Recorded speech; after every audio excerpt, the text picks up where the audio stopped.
Bună dimineața! Începe ultima noastră zi în Cuba, ultima zi în Havana și cu toate că nu mă simt extraordinar de bine, pentru că azi noapte am avut o mică problemă cu burta, astăzi tot o să avem o zi plină în care o să vizităm tot centrul vechi al Havanei. O să ne plimbăm pe fiecare străduță în parte, o să vedem toate clădirile istorice de aici. O să fie, după cum ziceam, o zi full. Până atunci, ca de obicei, vă las cu peisajul, dacă se poate spune așa.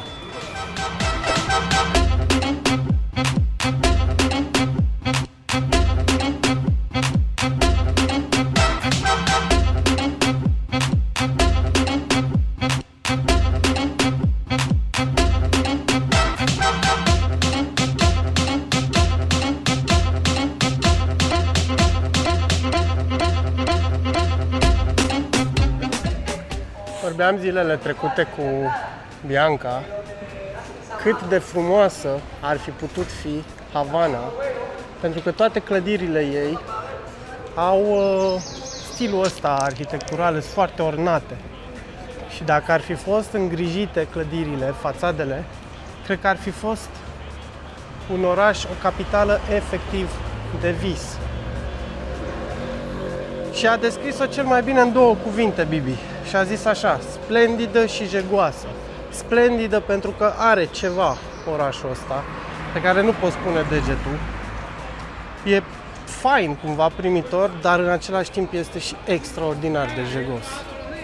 Și oriunde dai un colț, găsești exemple. O străduță, strada lungă, cum am zis noi, cu o clădire, vai de mama ei, și cu gunoi, și bum, linia imaginară și se schimbă total peisajul. Cam asta e Havana. Hotel de 5 stele, curățenie, totul frumos, ordonat, aranjat și în spate mizerie. Oh, fuga, fuga, fuga, fuga!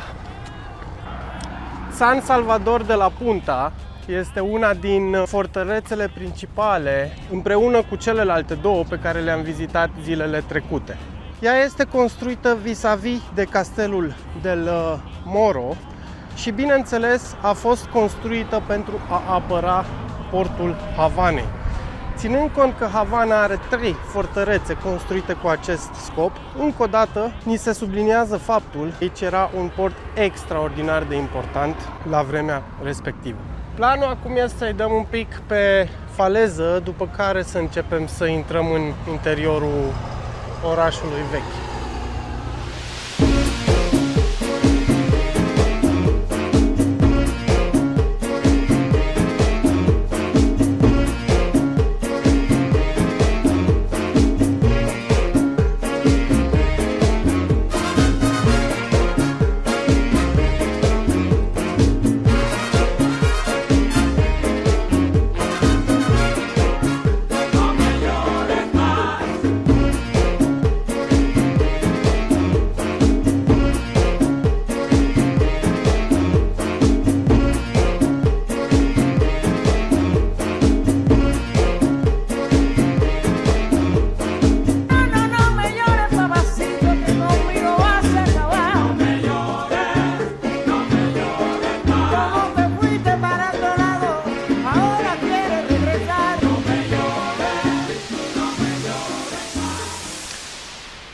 De data asta 1200 de pesos a costat intrarea, mult, cea mai scumpă intrare de aici, din Cuba, până la ora actuală.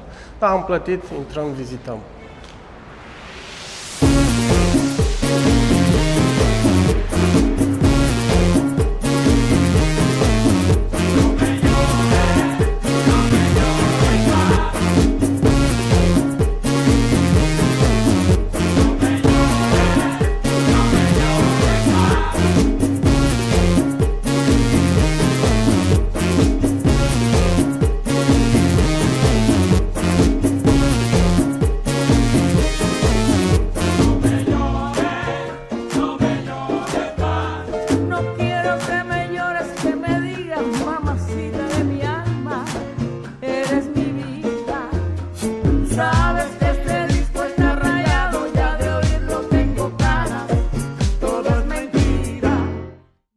surpriză neașteptat de plăcută acest fortuleț.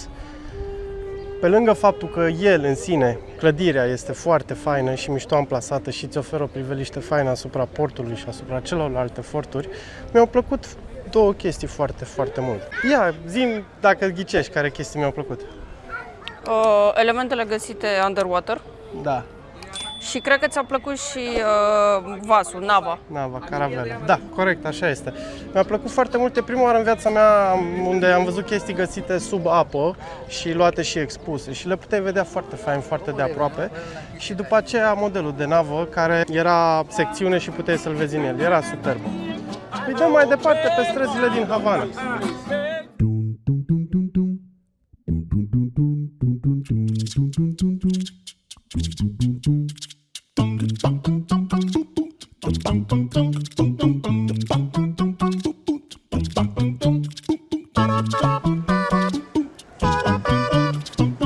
Ce ai zis adineauri?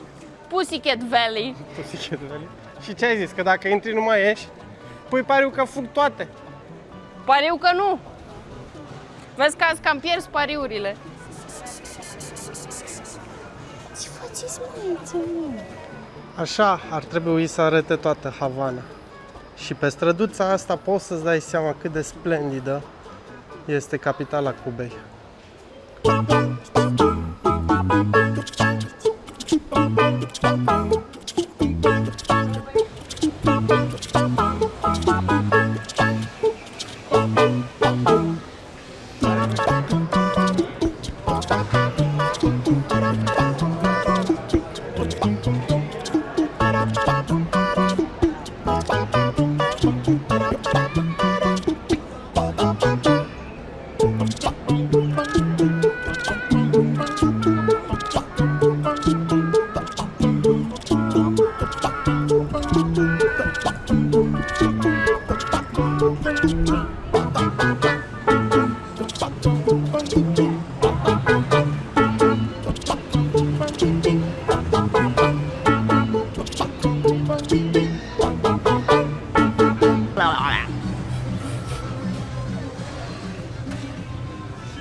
Am băut două cocktailuri, am mâncat o pizza amândoi, că nu ne era foarte foame, e ora 1, așa, un antreu, o pregătire. 1900 de cupi, asta înseamnă vreo 7-8 dolari, un preț foarte bun. Acum îi dăm spre Muzeul de Havana Club, Muzeul de Rom Havana Club, vedem de mers un kilometru, ne afundăm din nou și mai adânc în străduțele Havanei.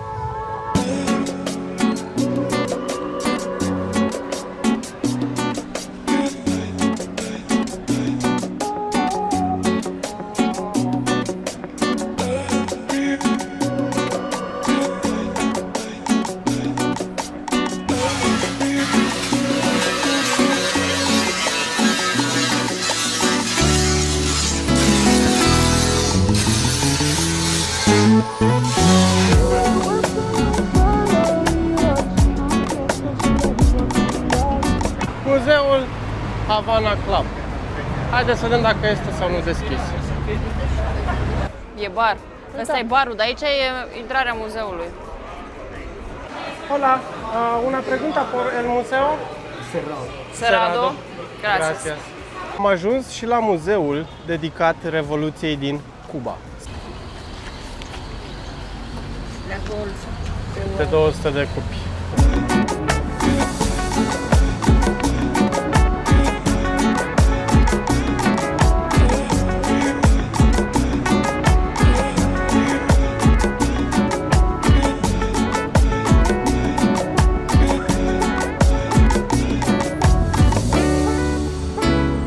Unul dintre tancurile utilizate în timpul Revoluției. Urme de gloanțe pe un camion de marfă utilizat în timpul Revoluției. Este efectiv ciuruit.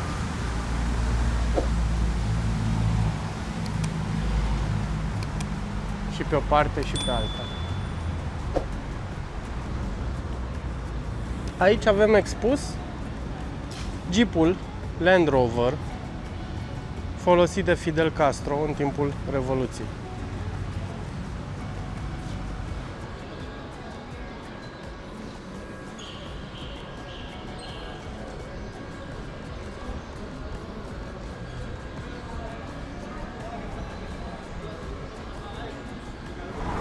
Edificio Bacardi este de fapt clădirea familiei Bacardi de aici din Havana. Bineînțeles, familia Bacardi a plecat din Cuba, a emigrat, dar istoria lor rămâne totuși legată de această țară și de acest oraș. Iar aici, probabil, cea mai emblematică clădire a Havanei și, de ce nu, a Cubei, Capitoliul.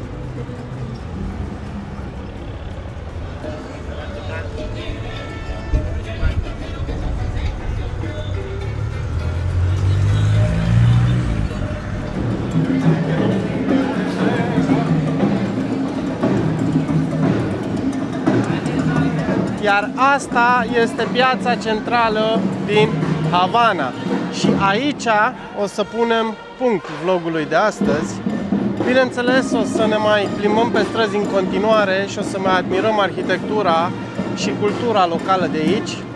Dar pentru astăzi ajunge. Și cu asta o să închei vlogul din Havana. Până data viitoare, numai bine!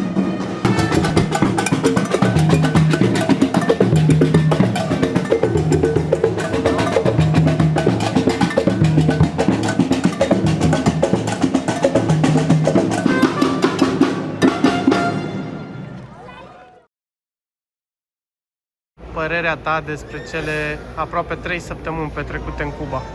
Acum îmi vin în cap așa, Viñales, Trinidad, Cienfuegos, Varadero, Havana. Da, am așa un super film scurt, știi? Bă, extraordinară țara. În afară de Havana, totul foarte curat, foarte fain. Nu am simțit nicio secundă că nu am ce mânca sau unde mânca. Nu mi s-a părut scump deloc.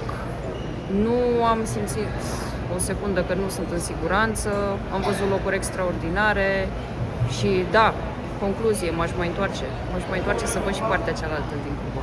Cum zicea și Bianca, faină Cuba, ieftină Cuba, jumătate din banii pe care am cheltuit de fapt au fost pe biletele de avion, restul cazări, nu știu, vreo 400 de euro pe cazări, cred că și încă vreo 1000 și ceva pe mâncare și transport aici, de dolari. Păcat că se termină cele 3 săptămâni. Dar nu nimic, că urmează alte aventuri. Până atunci, numai bine.